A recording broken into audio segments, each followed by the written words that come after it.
Hello everyone. In this video of talking about the statistics, I want to talk about the analysis of variance or ANOVA.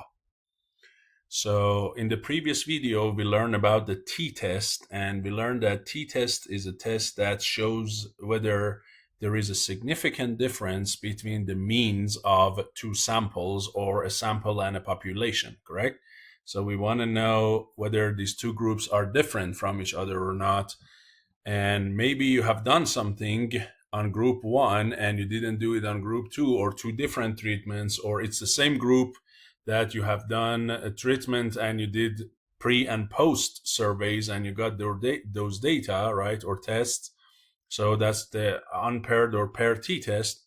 So now you might wonder what happens if you have more than two groups, right? If you want to compare several groups and see whether there is any difference among all of these groups, the means of these groups, what can you do? Well, the first thing you might think is, well, I'm going to do a bunch of t-tests, basically. So let's say I have what? I have 10 groups.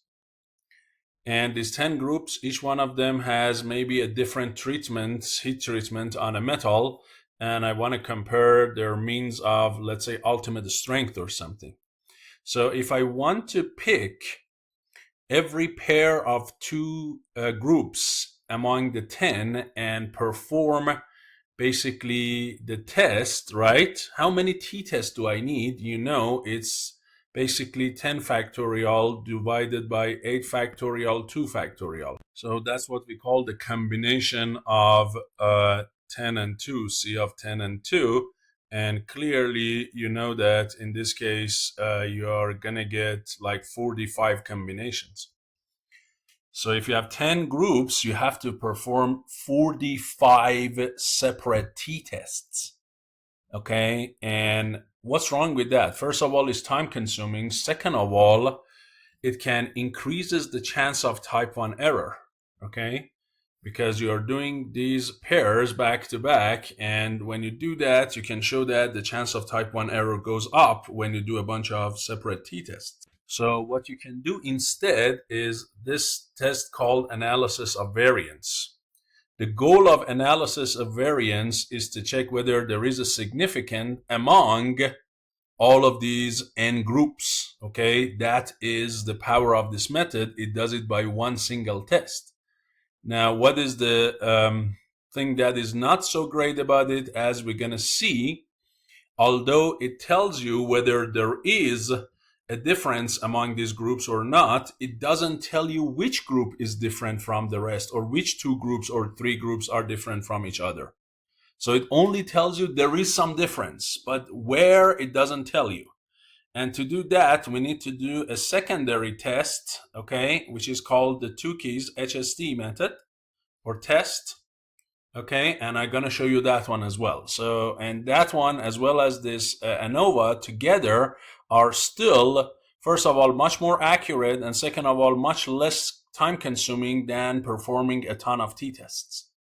Okay, so here, this is what we are going to do.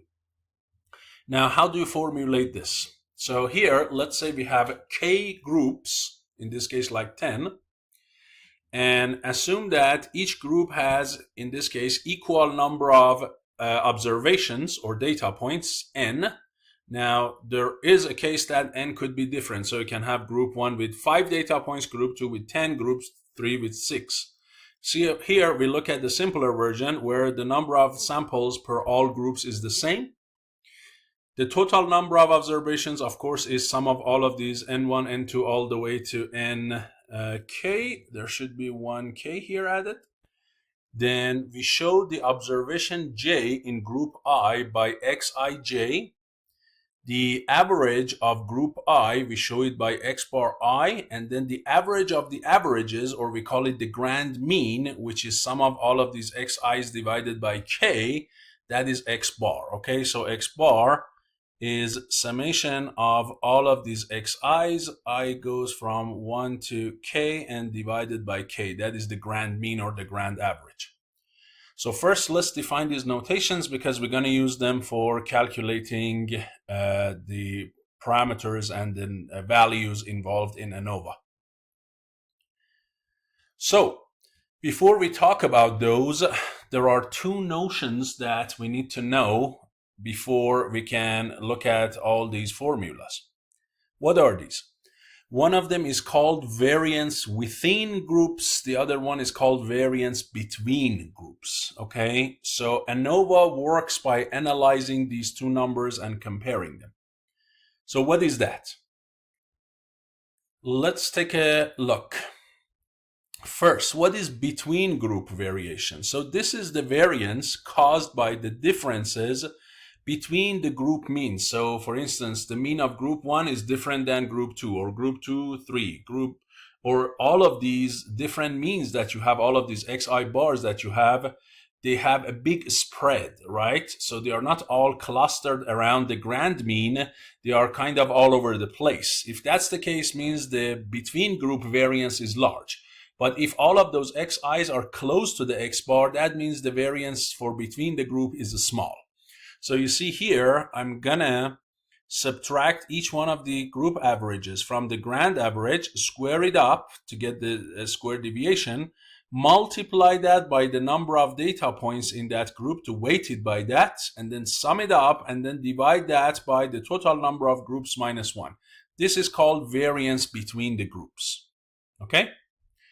On the other hand, we have within group variance. This is where the data inside each group is different. So this one measures how the individual observations from their group mean are different.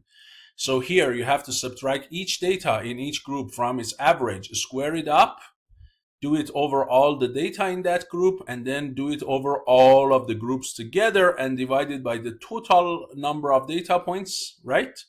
Which was n1 plus n2 all the way to nk minus k. Okay, so that is called variance within the group. And if I want to show you something like a picture, so for instance, look, if I have one cluster of data here, and then let's say one cluster all the way here and one cluster all the way here, and here the data are close to each other.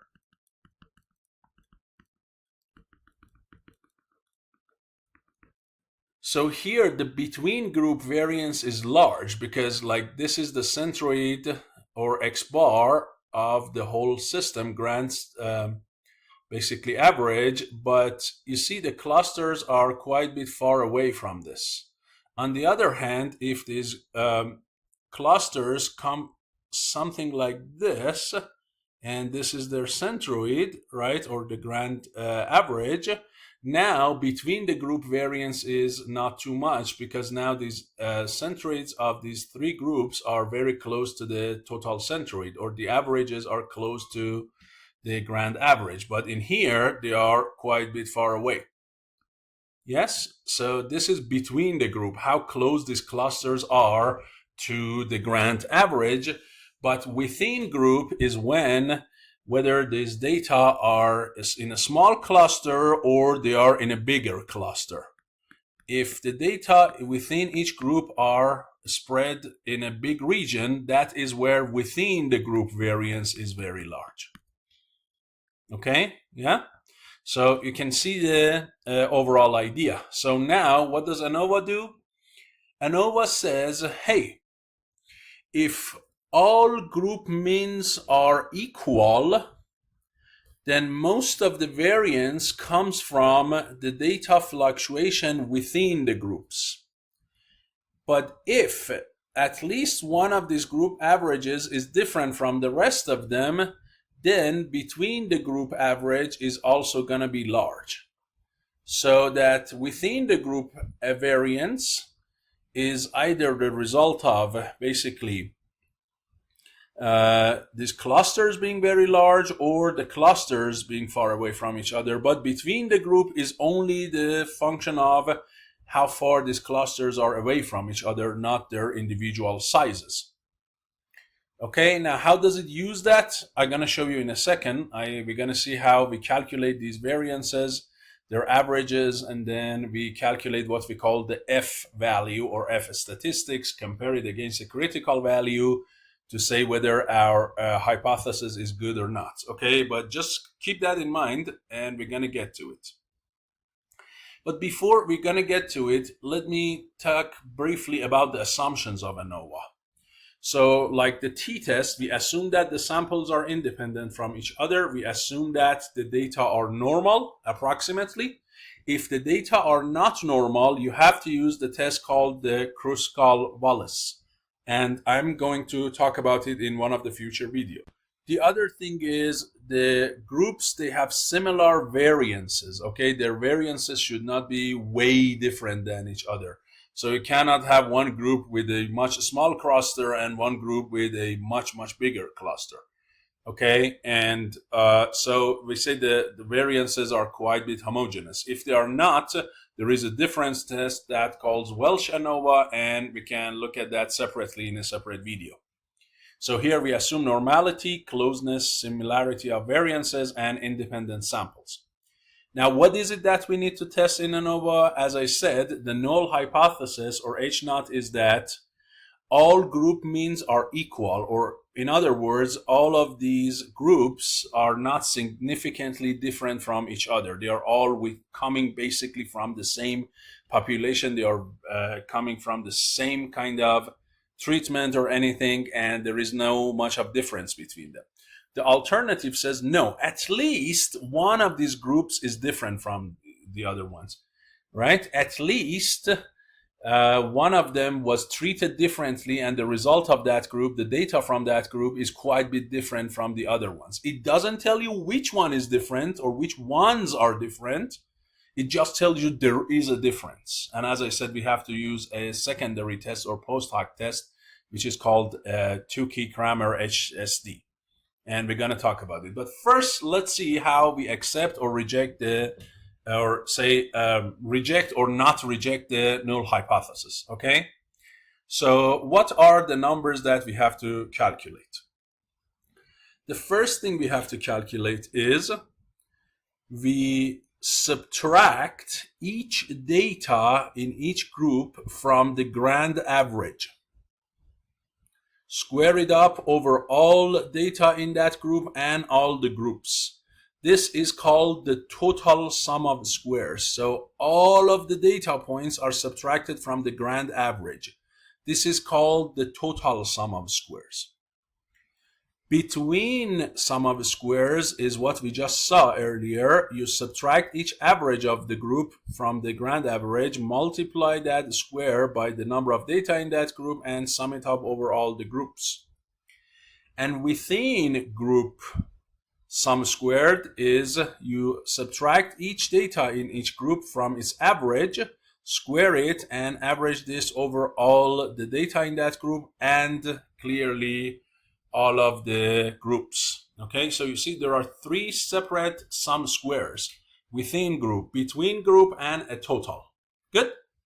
And you can clearly, if you do a expansion on this one, you can see that this total sum is equal to the between sum and the within sum. Okay, it's not really super hard to show that here, correct? All you need to do is basically here you add a negative xi bar and add a positive xi bar to this inside the parentheses and square it, and you're going to get this, and a cross term that is 0. So it's not really hard to show that. Now that you get these sum squares, what would you do? You divide the sum square between groups by the number of groups minus 1. You get the mean sum squared between groups. You divide the sum squared within groups by the total of data minus the number of groups. This is going to be mean sum squared of within groups. And then you divide the between group to the within group mean squared, okay? And that is called the F statistics. This is the number that you are going to compare against a critical value, right? This is the number that you are going to compare against a critical value. How would you do that? What is the critical value? So here, like the t-test, you need to pick a significance level. Remember, that is the chance of performing a type 1 error. And then there are 2 degrees of freedom that you also need to pick. What are they? One of them is the degree of freedom for the within group, n minus k. The other one is the degrees of freedom for between groups, which is k minus 1. So these two are the degrees of freedom that you have for ANOVA. There are 2 degrees of freedom. In t-test, remember, there was only 1 degree of freedom because you only had 2 groups. Here you have a bunch of groups, you have 2 degrees of freedom and 1 alpha. And then you go to what we call F distribution table. In the F distribution table, for each alpha, there is 1 separate table. So for alpha of 0.05, there is 1 table. For alpha of 0.01, there is 1 table. And in each table, there is 1 row and 1 column allocated to these 2 degrees of freedom. Okay, so for instance, if you go to this website, which is a really good website, and I got these 2 tables from, here are the 2 tables that you can see. One of them for alpha of 0.05, the other one is for 0.01. And you can see that I have 2 different degrees of freedom, DOF1 and DOF what? 2. So one of them is n minus k, the other one is what? K minus 1. So basically the first degree of freedom is k minus 1 and the second one is n minus k. So you go look at the table for those 2 degrees of freedom, you pick a row and a column for that alpha, and you're going to get 1 F from the table, which we call it the critical value. And these tables are not just limited to like 15 and 15. If you look at that website, this is what you're going to see. So these degrees of freedom go to infinity and infinity. Now, of course, you're not going to get per single number, right? So once you pass 10, you see a jump of 2, then 3, then 5, then like 4 again, and then 6, 10, 20, 60, and then infinity. So if you want numbers between these guys, you have to do interpolation or extrapolation. Okay? But again, you can see that per alpha. So here 0.1, 0.05, 0.025, 0.001, and so on. 0.01, there is a separate number. So here we get F critical. We also calculate F statistics.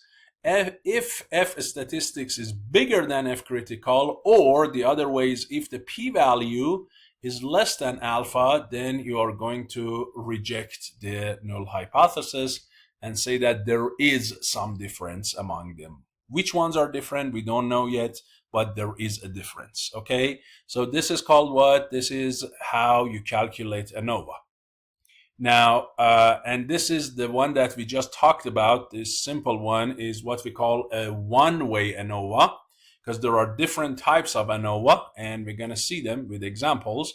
But if we just want to talk about different types of ANOVA, the one that we just mostly talk about it is called one factor or one-way ANOVA. So here you have one independent variable and several levels of it. For instance, you have tensile test strength. You did it for 3 different types of metal. So the variable here is different material. And you have 3 different material here. Okay? Yeah, so there is only one variable. In two-way ANOVA, you have 2 factors or independent variables. And those independent variables can have interactions on each other or could be independent from each other. For instance, not only you want to look at the effect of material on the strength, you also want to look at the effect of heat treatment on the strength. So here you have 2 properties that will affect the final result, which is tensile strength. And material and heat treatment can be separate from each other or they can affect each other. Okay, you know, heat treatment definitely have different effects on the material type, right? But you might say, well, I can think of like, hey, material and heat treatment are independent. It's not exactly all the time correct. And we're going to check that, right? We're going to check the interaction between them. Then we have one thing called repeated measures ANOVA. What is this? So this is kind of like a pair t-test, but instead of doing one treatment and collecting pre-post data, you do several different treatments or conditions. So it's the same group, the same subjects, but you do different kind of conditions.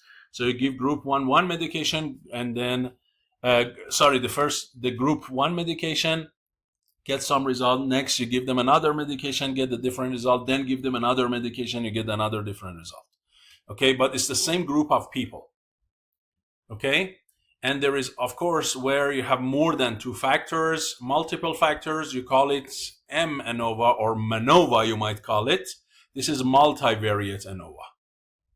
Okay, here you have several factors affecting the result, right? So before I go to the post hoc tests and applications and something, let's look at one example together. Let's look at one example and then we come back to the rest of it. So let's look at one-way ANOVA example. So here I have three different types of material, steel, aluminum, and titanium. And I'm going to perform tensile strength, measure the ultimate tensile strength in them. We want to know with these numbers that I got in megapascal, is there a significant difference among these three groups, right? And here I use 0.05 as my significance level. So the first thing I do, I need to calculate these parameters. Clearly, I need to know my K, my N, my capital N, my X, IJs are those numbers. I need to calculate the average of the groups and the grand average, so I can calculate the sum squared values and the mean squared values, and finally F stats. So let's go ahead and first look at this. So here you clearly can see that each group has 3 data points. So N1 equals, N2 equals, N3 equals 3. And you also have 3 groups, so K is also equal to 3. The total number of observation N is equal to sum of all of this, so that is 9. Then for each one of these groups, you go and calculate their average. And we did that for the steel group. If you add these 3 numbers and take average, that's 600. For the aluminum is 560. For titanium is 630. And then you take the average of these 3. The grand mean or X bar is going to be 596.67. Okay, so these are the primary numbers. Then we calculate sum of the square between and within the groups. So sum of the square between is what? You subtract each one of these means from the grand average. So first this one minus that, square it, multiplied by the number of data in the steel group, which is 3. Then that 3 is also multiplied now, 560 minus 596 squared, and then 630 minus that. And pay attention that this 3 is multiplied to all of them. Okay, you see it's behind the double parentheses. So each one of these squared is multiplied by 3. If you do that, you're going to get 74 13.33. This is sum squared between the groups. Now you want to calculate sum squared within the groups. So you go inside each group, you subtract each data from the average of the group. So that's 600, 610, and 590. You subtract all of them from that 600. You get these deviations, you square them, and then you add them together. So 200 is for the first group. Repeat for the second one, 550, 560, 570. These numbers, you subtract all of them from their average, which is 560. You get these deviations. Again, you square them, you get 200. And you repeat that for the third group, and you get another 200. So sum squared within groups is going to be 600. Sum of these 300s together. And if you want sum the total, which is not really useful for F statistics, it's just going to be sum of this 7400 and that 600. This step is redundant, really. We don't need it right now. So now we calculate this mean squared between group and within group. For square between group, we divide it by K minus 1, 3 minus 1, 3 groups minus 1. For within, we divide it by N minus K. N is 9 and K is 3. So my between is 3700, my within is 100. And if I divide that, I get this big number, 37. That's a big number. That means the difference between the groups, if you look, is much bigger than within the groups. So really, the clusters of the data are quite a bit far away from the grand mean. That means these clusters of data, which in this case are those different material, are quite a bit different from each other. They are not all next to their grand mean. Now, how do you know? Well, here you have to go to the table, and with alpha of 0.5 and with these 2 degrees of freedom, one of them is 3 minus 1, one of them is 9 minus 3. So with 2 and 6 and 0.05, you have to calculate your number. So that is 0.05. The first one was 2, the next one was 6. And if you go here and go here, you see your number is 514. That is the alpha that you have. And you can see it here. This is your critical number. And you see my F stat is way bigger than my F critical, which is just 514. For that reason, I should reject the null hypothesis, which says they are all the same, and say, no, they are not all the same. There is a difference, a significant difference between these three groups. These are not the same material. Of course they are not. They are clearly, these three material are not even like similar alloys of the same material. I mean, if I don't give you these names and I say, hey, these are coming from three separate material, how would you know they are different or not? You don't, because here I gave you the name. You say, of course, aluminum is different than titanium. But if I don't give you those names, especially because the numbers are quite a bit close, you might say, well, they might all be the same material. Guess what? They are not in this case. Now, which one is different from which? Group 1 is different from the rest of them. Group 2 is different. All of them are different. Which one? That is where we have to do what we call the Tukey's honestly significant difference, or HSD test. In some books, it is also called Tukey-Kramer. So if you see, instead of Tukey, it says Tukey-Kramer, and these are the name of the people who came with this method, HSD method. That's the same thing, okay? In MATLAB, it's called Tukey-Kramer, right? And you can see it here. So that's the same thing, and that's the default method in MATLAB for checking which one of the groups is different than the other one. So this part is not a part of ANOVA. This is what we call a post hoc test. So now we have to see, because there is a significant difference, which ones are different. As I said, one of the most common methods is called Tukey HSD, but there are other methods too. This is not the only method. There is the Bonferroni correction, and there are a few other methods. We can see them in MATLAB as well. But here, I want to just explain this guy, right? So let me tell you how to do the Tukey's HSD, and in here, how to find which one is different from which. Okay, so I'm going to show you that, and then we're going to see how to perform all of this in MATLAB. Now, in MATLAB, if you want to do the one-way ANOVA, before we jump into the Tukey HSD, if you want to do one-way ANOVA, the command in MATLAB is called ANOVA 1. So that's a one-way ANOVA command. You pass to it the data. Here, data is the matrix of all of the values, so you have to put all of these 9 numbers in 3 columns of a matrix. Each column basically is one different material in this case. And then you don't need to give it group titles. This is the groups. So here, these are like group titles. You don't need to do that.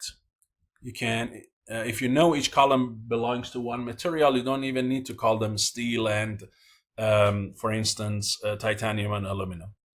And then when you do this, run this ANOVA command, it typically shows you an ANOVA table, what we call, and these box plots. If you don't want to see them, you can turn the display of the results off. It returns to you a bunch of things. It returns to you the p-value, okay? It returns to you the stats, and here, this is basically, we call it table. And we don't really need that. All we actually need are the p-values. If p is less than alpha, that is an indication that F stat is much bigger than F critical, and you would reject the null hypothesis, right? So you see, if F is bigger than F critical, or p value is less than your alpha, you can simply do that, okay? Yes? So that's all you need to do. And you can check whether to reject or not reject. Now, you might say, where can I pass the alpha to this ANOVA command? Because remember, in the t-test command, I could pass an alpha value. Can I pass alpha to this guy? No. it doesn't take alpha. What it returns to you is the p-value. Then you can compare that p-value to any alpha that you desire, whether it's 0.1, 0.01, 0.05, or anything. As soon as you have the p-value, you can compare against any desired alpha that you want, right? So remember that the ANOVA 1 or ANOVA 2 or other ANOVA commands do not take an alpha or significance level value from you, okay? And here, let me show you that before we and close this so we can go to Tukey. So here you see I'm using alpha of, actually it should be 0.05. I use alpha of 0.05, and this is my steel data, that's my aluminum, that's my titanium. I put them in a matrix like this. And then here I can do groups as well. But as I said, I do not really care much about groups. So what I do is I pass my data matrix and I don't do groups. And I say, don't show me the F table. If you want, I can show you how the F table looks like. Just give me the p-value. And if my p-value is less than alpha, then reject it. If not, then say fail to reject. Yeah. So let me just show you up until this point. Look, my p-value is 410,000. That's way less than 0.05. So definitely there is a significance. At least there is one group significantly different from the other ones. Okay, so I had to reject it because of that p-value. Now, if I don't do this off and I do it, look what happens. So here I get these two extra things. This one is called the F table. And you can see this is the sum squared of the between the groups, this in within the group, this is the total. And if you remember the numbers, one of them was 600, the other one was a little bit over 7,400, right? So let's go back and look at it. You see, that is that 7,400. I guess it kind of rounded it. And then the other one was 600, right? So it shows you all of those numbers, the degrees of freedom for them, the averages, divided these two. My F stat is 37. Remember, my number was 3707. And then this is the probability of being bigger than F is extremely small. So that is your p-value, and that is way less than alpha, so you have to reject it, okay? So this is called the ANOVA table. And these are basically what we call the box plots here. So it shows the average of each group, and it shows the data within each group and the max and the min. So each one of them here corresponds to one of the clusters of data. So this is cluster of group 1, this is cluster of group 2, this is group 3, or like steel, aluminum, and titanium. And you see that even if you put them all below each other, there is not too much overlap between these groups. There is some good gap between each one to the next one. Therefore, really, these groups do not belong to the same thing. Okay, so I can say that, yeah, these guys are actually different from each other. Okay, now that I know there is a difference, question is which one is different from which? This is where I do my Tukey HSD test, my post-processing or post-hoc test. What do I do here? So here, I'm gonna compare each pair of groups together, but not with a t-test or something. All I need to here compare is the average of two groups, like groups I and J. If I know their average, which I already calculated, all I need to do is to compare the absolute difference between these two averages and compare it to this HSD value from this test. How do I get the HSD value from this test? This comes from something which we call a critical value, a Q value, and then times MSE divided by N under square root. And you might say, what is N? What is NSE? N here is the number of observations per group. That's not capital N, that's the small n. And this MSE means sum squared error is basically in ANOVA, that's the within group variance estimate. So this is that min sum squared within group. Okay, and that is N. So I plug that here, take a square root. This Q comes from a table, which we're going to talk about it. And I calculate this HSD. This is like my critical value. And for each pair ij, for which this absolute xi bar minus xj bar, that is bigger than HSD, then I say those two groups are significantly different from each other. Okay, so here all I need to do is to find a single number, and the single number is going to be the same for all of the groups. And any group with a gap between their average bigger than this HSD, that is definitely two different groups. So if I go back to that cluster plot, that basically gives me the gap, right? So that HSD is kind of giving me a gap, something like this, for instance.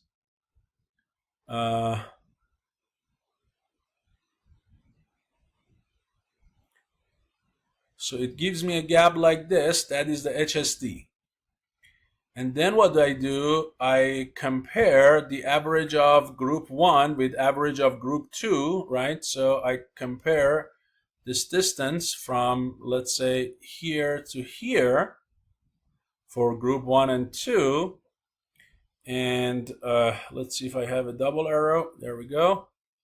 And if this distance is bigger than that HSD gap, guess what? I say this is clearly a significant difference between this group and this group. And I can do a similar thing here for groups like 1 and 2, and I do a similar thing, right?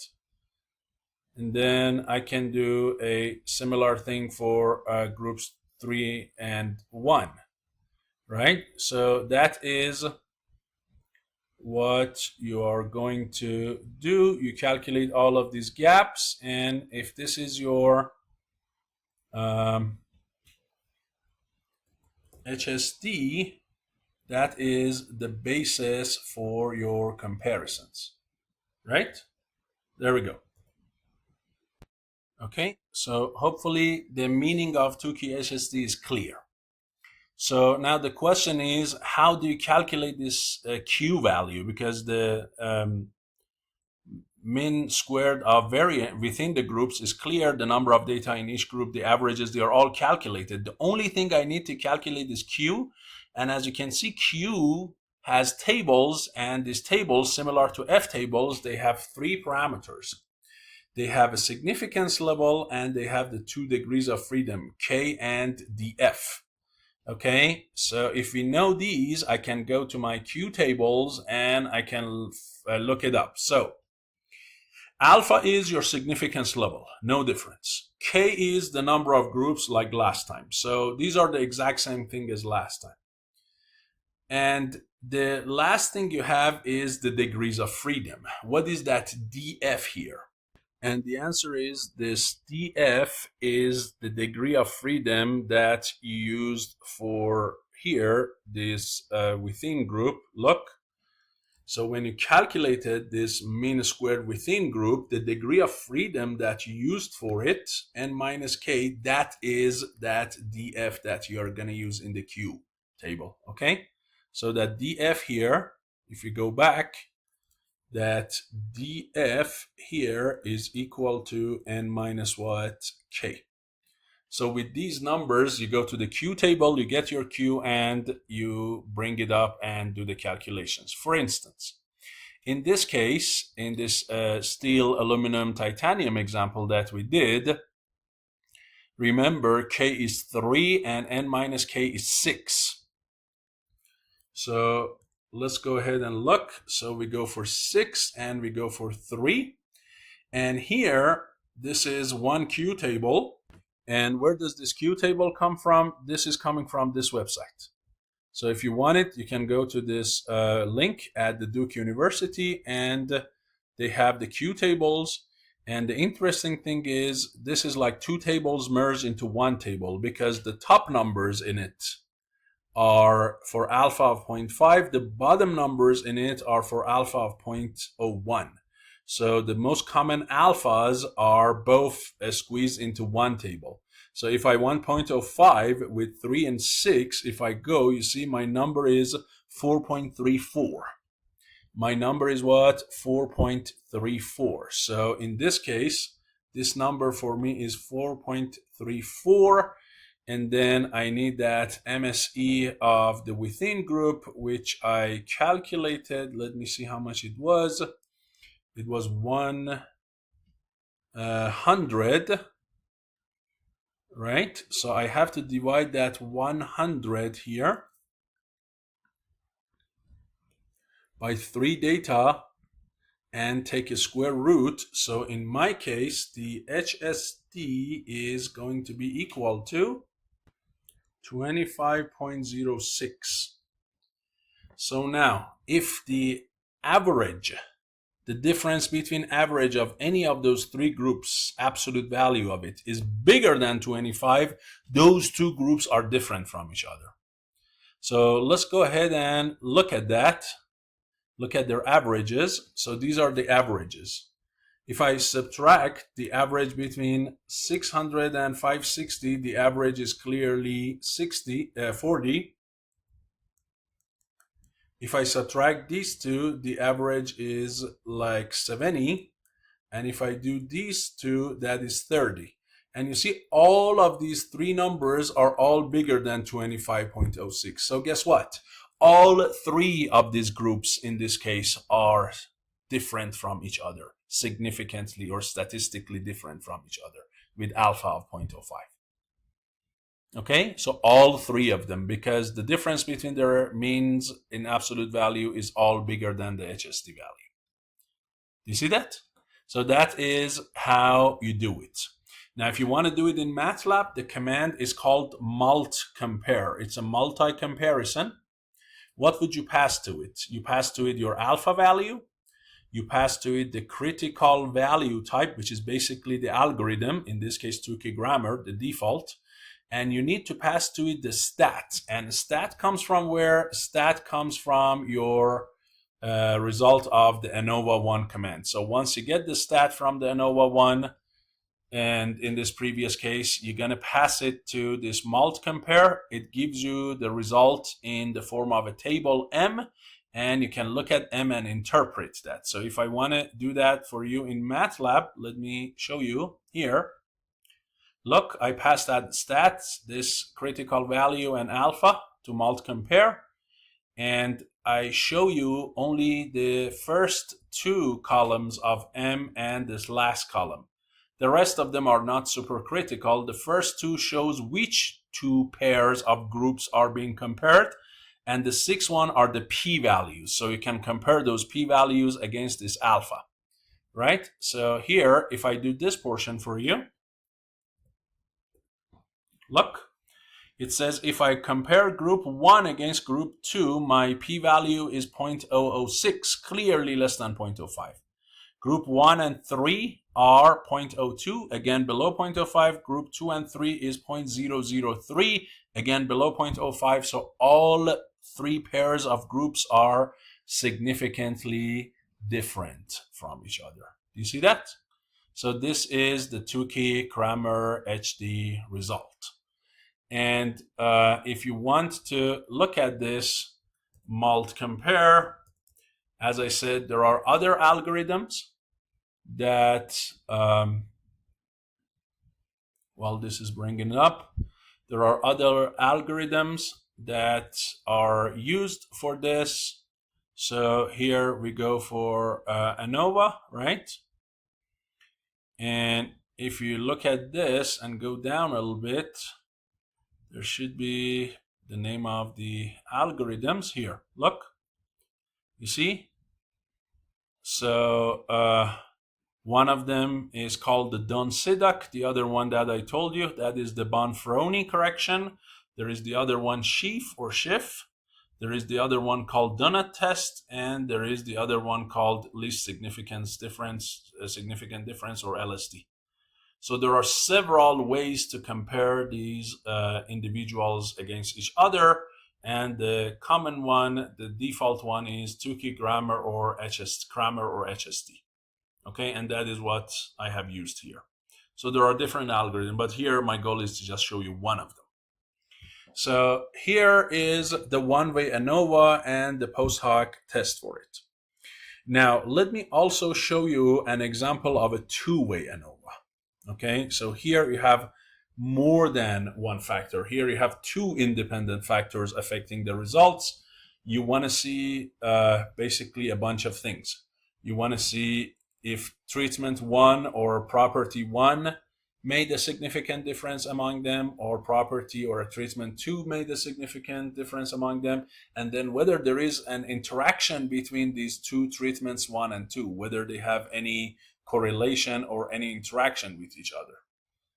So what do we have here?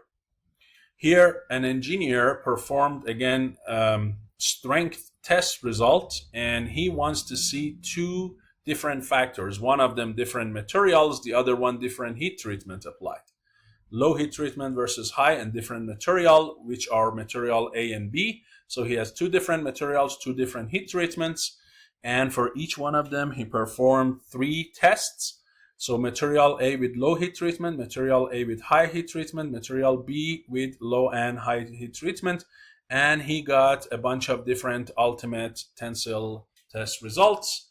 Let's say they are all in megapascal, or we can say they are in like mega psi or anything, right? So let's say these are the numbers.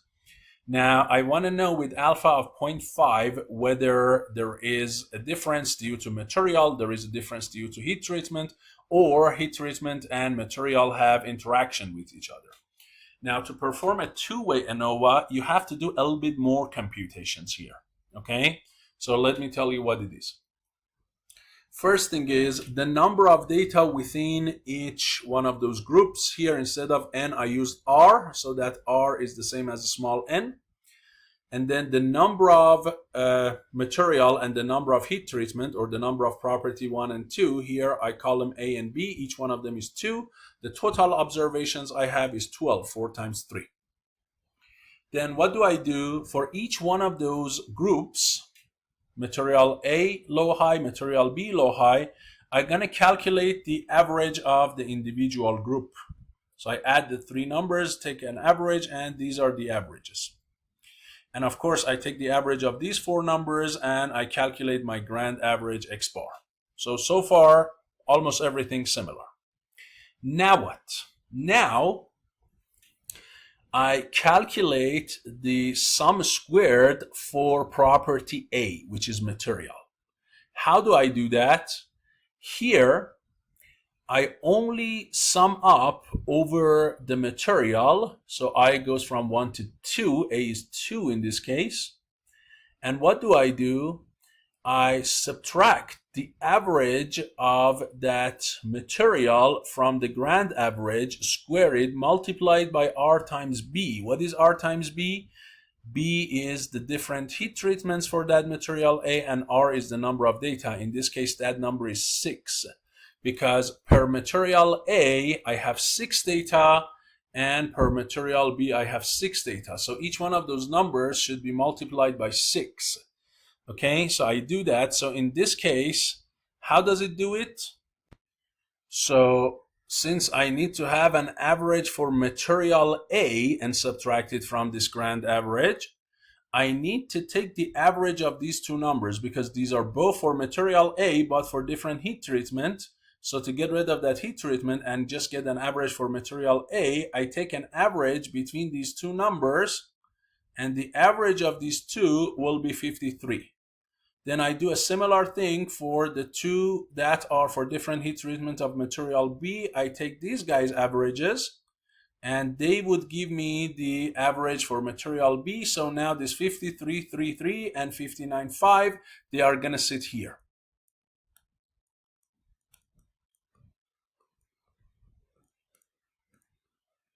And this guy is that 57.41.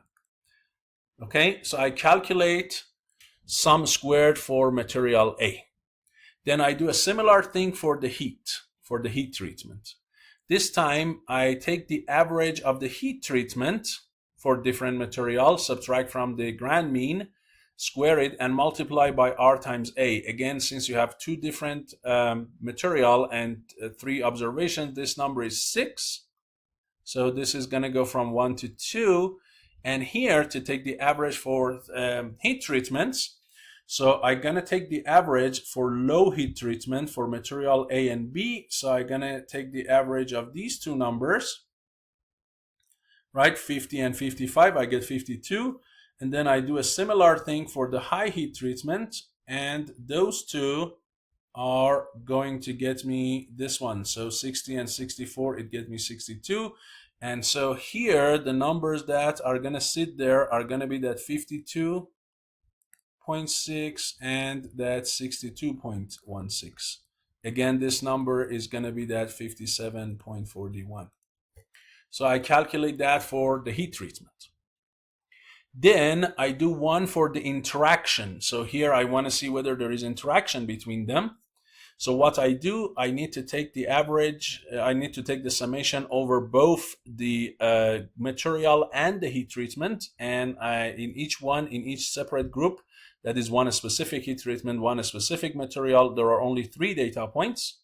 So what I need is to subtract the average of each one of those individual groups, okay, from the average of the material that it belongs to and the average of the heat treatment it belongs to, and then add it to the grand average, right? So for instance, for the group 1, I need to subtract its average, which is basically this 50.33, right? So I take that 50.33 and then I subtract it from what? From the average of, because this is material A low, so I need to subtract from material A average and low average. And material A average is 55.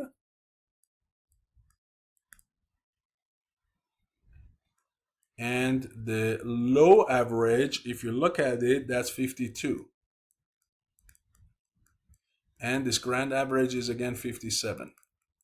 And then I repeat that for the other 3 groups, add them together, and this is sum of the interaction. And finally, sum of the square error for all of the data. I subtract each individual data from the average of that group, square it, and add it over what? Add it over all of the data within that group and different, in this case, heat treatment and different material. This is the SSE.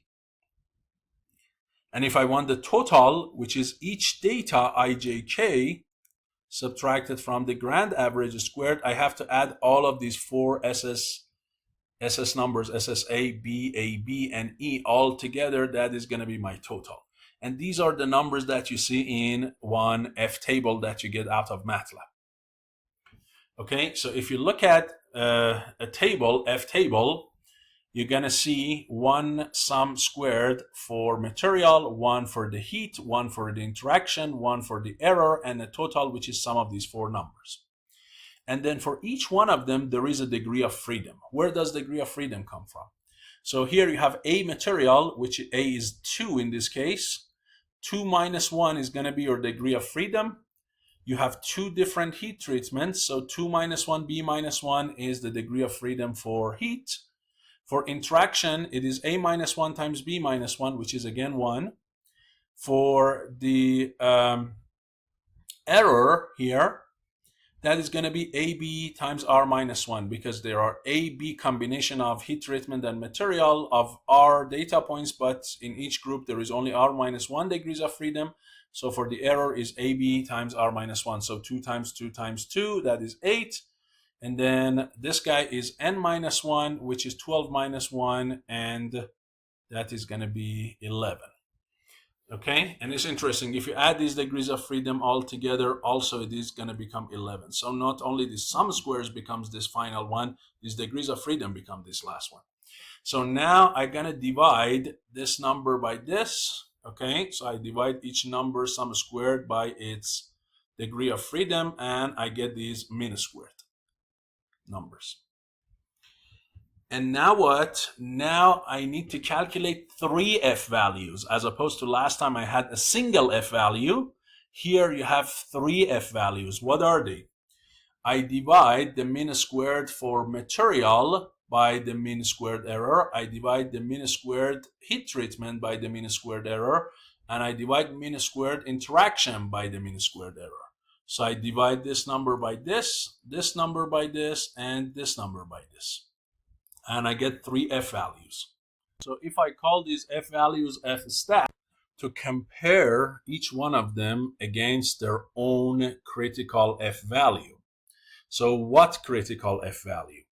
So remember, f values, critical f values are alpha and then DOF1 and then DOF2. So the question is, what alpha is 0.05 or whatever we decide. What are DOF1 and DOF2? Okay. So for this one, that is the effect of material. The DOFs that you have to take are these two guys. The two that you divided their mean squared errors together, right? Remember, you divided these two, so you use those 2 degrees of freedom and go for it, right? So in this case, that's 1 and 8. So if I want to say this DOF is going to be a minus 1, right? Let me clean it up. So this one is going to be a minus 1. And the other one, if you remember, it was A times B times R minus 1, which is this number. For the second one, it is going to be B minus 1 and A times B times R minus 1, which is again 1 and 8, these two numbers. And for the last one, it is going to be this guy here, which is A minus 1 times B minus 1, which is again 1, and A times B times R minus 1. So you see, you're going to read 3 different critical values, and you have 3 different stats, and you compare them side by side. Now, in this case, we are lucky. All of these 3 numbers are 1.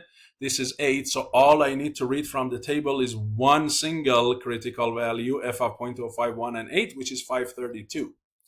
And if I compare these 3 statistics, again 532, you see the first 2 clearly way bigger than that. So clearly the material and the heat treatment have a significant effect on the strength, but this number is less than 5, so I can say there is no evidence of interaction between the heat treatment and the material. And if you want to do it in MATLAB, that's the same thing. Here I generated the data, then I merged them into a matrix, right?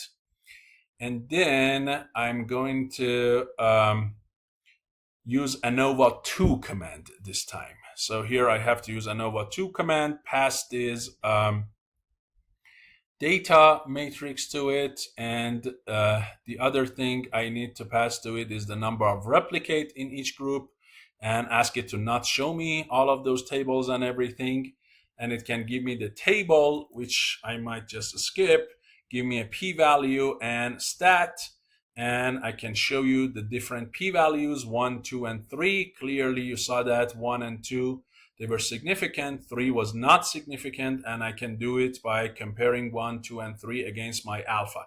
Remember, the ANOVA command does not take your alpha, so here you have to compare your p-values against that alpha, right? So here, if I go ahead and run this second part, let's see if I can run the second part. Now, seems like when I did this tablet, it didn't like it, so let me just keep that for now. So look here, you see, material is significant, heat treatment is significant, and no basically interaction between the two, and these were those p-values. You see, these two are way less than 0.05. This is bigger than 0.05, like 10 times bigger, right?